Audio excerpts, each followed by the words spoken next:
I'm a teenager. We act without thinking and we get zits. It's what we do. It's a little shocking just how many of our most famous celebrities to this day have risen up through the Disney Kid star machine. There's Justin, Brittany, and Dale from our MMC concert singing I Feel For You. Over the years, Disney Channel perfected the formula not only for producing successful kids' TV, but also for launching countless child stars who would develop into some of the most influential adult names in entertainment. Billboard calls you triumphant. Variety said Rare is one of the best pop albums to be released in recent memory. So who exactly is the Disney Kid, and how do they continue to shape our shared culture as they grow up? Many of Disney Channel's most popular programs in the 2000s centered around teenage girls. These, along with similar shows on Nickelodeon that created Nickelodeon Kid stars, created an era of girlhood, where traditional aspects of femininity like fashion, singing, and friendship were suddenly recognized as feats of girl power. This girl just wants to rock. But the girlhood being pushed by Disney or Nickelodeon Kid stars was carefully crafted by corporate expectations of what it should be, and frozen in an age gap that its stars ultimately outgrew. The show was not good. It didn't feel like it was us anymore.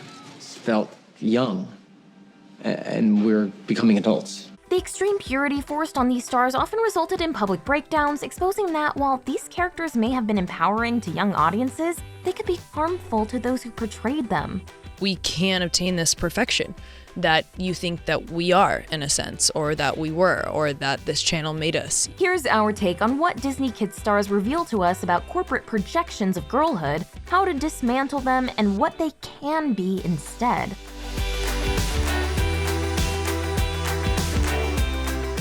If you're new here, be sure to subscribe and hit the bell to be notified about all of our new videos.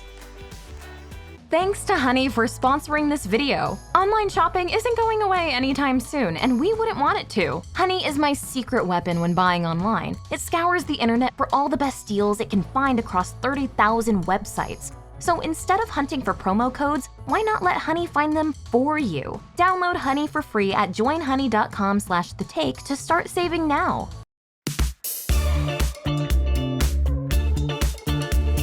Why do we have to draw fruit anyway? I want to draw instinct. The 90s and 2000s saw the rising popularity of tween-targeted content.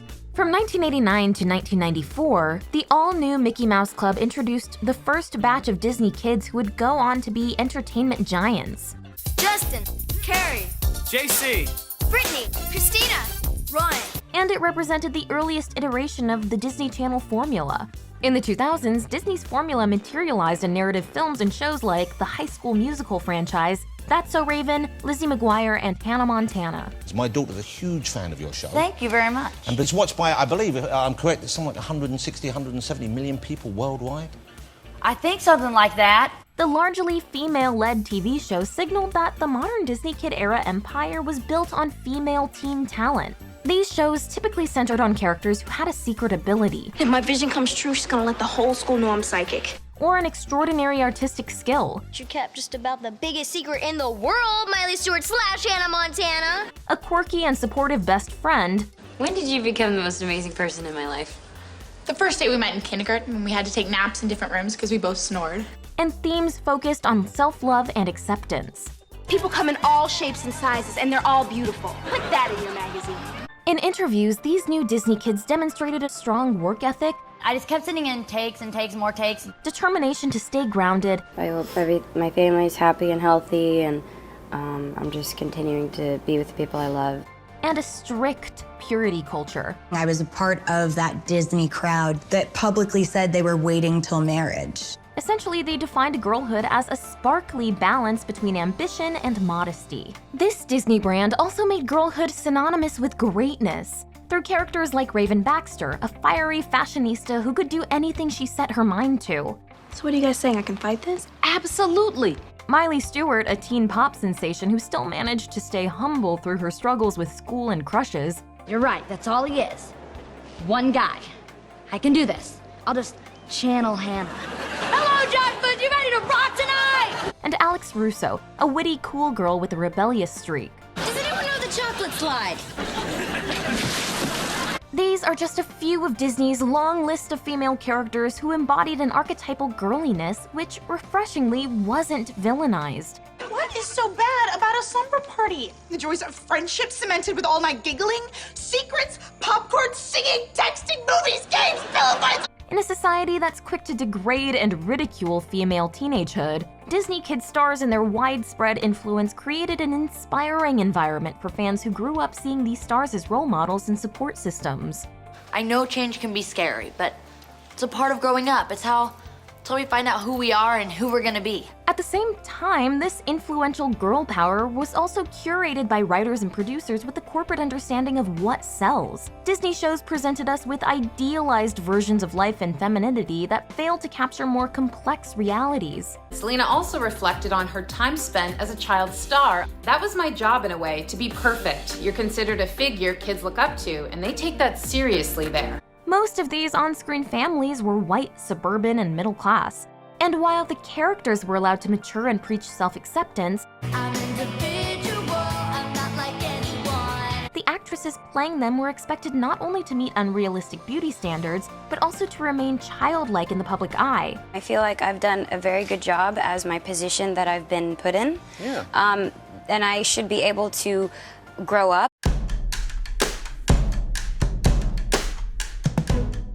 I'm not gonna do Hannah Montana, but I can give you an update on what she's been up to. She was murdered. Disney's cookie-cutter projections of girlhood and purity made it hard for audiences to perceive Disney kid stars as complex, or even acknowledge that they were actual teenagers growing up. I think people forget that they at one point changed too. And stars who were trying to grow beyond child stardom on Disney or Nickelodeon often had to resort to extreme measures to publicly assert their adulthood. She does have a little bit of an edge to her. You know, she smokes, she drinks, and she kind of dances with random guys, and it's spring break. For some, it was a symbolic physical change, like a haircut or stylistic transformation to visually signal a break with their signature character's iconic look. The red was Kat, and that was very much a character, but it, again, is not me. Me cutting my hair off was years of stereotypes that I was trying to fit into. But for most, it also involved a public, over-the-top display of provocativity, where adopting a hypersexual persona forced audiences to shake away the purity cloud. There's an elephant in the room, and it's twerking in a PVC bikini and rubbing itself with a sponge finger. Sexual assertions of adulthood were a direct reaction to Disney Channel's purity culture, and a way to rebel against the rigid beauty standards that the network forced onto its stars. You think that we're going crazy, but really we're just like, I can't do that anymore. I can't fake this anymore. I can't live in this character you so badly want me to be. Disney performers like Miley Cyrus, Demi Lovato, and Selena Gomez were expected to constantly emulate a very specific idea of feminine beauty. It's a lot to put on a kid to have them have to go get their makeup done and then also balance school and then also have me dress up, you know, in a wig as a kid is a little weird. And while Nickelodeon didn't seem to have the purity culture problem, its child star culture reportedly still had similar issues with toxic beauty standards and pushing teenage stars to appear younger. The unrealistic expectations led to harmful long-term effects like normalized eating disorders. What's this very kind of unspoken rule, I feel like, in young Hollywood of, you know, if you're at a Teen Vogue party and you go to grab an hors d'oeuvre, it's like you'll get the side eye from another person like, ugh. And addictions. I had this mentality of like, if you're gonna work me like an adult, I get to party like one. Most troubling of all, we can see signs that corporations like Disney were aware of these problems. Over there's photography, where they show beautiful girls so other girls feel inferior. Over there's editorial, where they write articles that make girls feel inferior. Oh, that's the kitchen, where people are too self-conscious to eat. The pressures of the industry also extended to the media, watching and waiting for these stars to fail as soon as they turned 18. People are even more interested in seeing a former child star fail. Thanks to a certain media formula, audiences came to anticipate the child actor to public breakdown pipeline. Original Disney kid star Britney Spears' public meltdown, highly exploited and in large part triggered by the tabloid press, is still shaping her life, as she fights a highly restrictive guardianship that since deprived her of her right to make basic choices about her own life. While tabloid culture has profited off the perception that these actors are struggling to grow up, at the same time, the Hollywood establishment has expected kid stars to seamlessly transition into profitable adult roles. This isn't what I want to do forever. My next role is a little bit more dramatic. It's written by Nicholas Sparks. The public often scrutinizes this transition by labeling these overworked teenagers as child actors gone wrong, which only adds to the pressure of trying to be taken seriously. The future of these stars' careers is based on their ability to gradually build themselves outside of Disney by releasing their own movies and music. My number one thing was I just didn't want to go too soon, too fast, and I just wanted to take my time and build myself outside of it. So successful Disney kid stars must subtly prepare audiences for their adulthood while still on the network, which means trying to balance what they want for their image with what the studio wants. By now you should know that I can't be tamed. You know, and so I was already telling y'all that I was, that something was about to happen, that I wasn't Hannah Montana. Listening to what former Disney kid stars have to say about their own experiences is an important stepping stone in separating their identity from the network. I had to be something else that I wasn't for 5 years, so now I think life is too short for people not to be happy. Paying attention when they open up about their mental health. And then I had to see this person all the time. And so I stopped eating and, coped in other ways. Sexual orientation. Or maybe we were just gay as...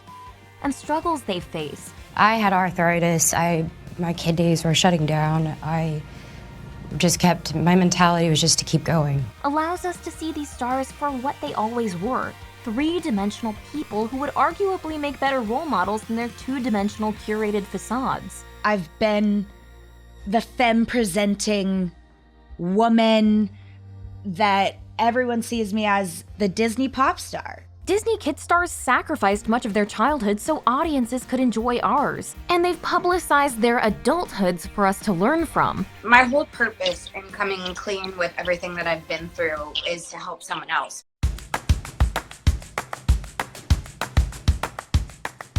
The Disney kid stars of the early 2000s may have moved on, but Disney has been just as successful in creating a new generation of teen celebrities.